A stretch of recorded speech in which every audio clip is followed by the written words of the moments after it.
પ્રભુ ઈસુ ખ્રિસ્તના પવિત્ર નામમાં તમારું અભિવાદન।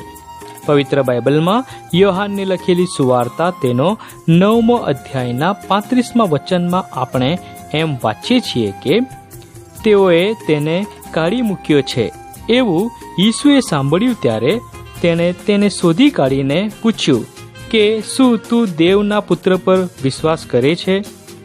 મનુષ્ય જન્મથી પાપી છે અને તેનો દંડ નરક છે અને તે તેમાં નષ્ટ થઈ જશે, પણ દેવની આ ઈચ્છા નથી કે મનુષ્ય નષ્ટ થઈ જાય, માટે દેવે જગત પર એટલી પ્રીતિ કરી કે તેને પોતાનો એકાકી જનિત દીકરો આપ્યો, એ સારું કે જે કોઈ તેના પર વિશ્વાસ કરે તેનો નાશ ન થાય પણ તે અનંત જીવન પામે।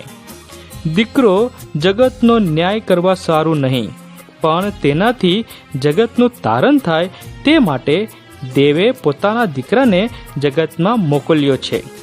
જે તેના પર વિશ્વાસ કરે છે તેના પર દંડની આજ્ઞા થતી નથી।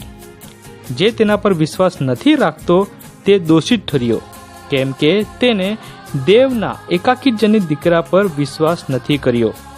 આજે પ્રભુ ઈસુ ખ્રિસ્ત પ્રશ્ન પૂછે છે કે શું તું દેવનો દીકરો પર વિશ્વાસ કરે છે?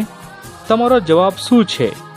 મન ફિરાવની સાથે પ્રભુ ઈસુ ખ્રિસ્તને પોતાને પ્રભુ અને તારનાર તરીકે સ્વીકાર કરવાને માટે દેવ તમારી સહાયતા કરે। આભાર।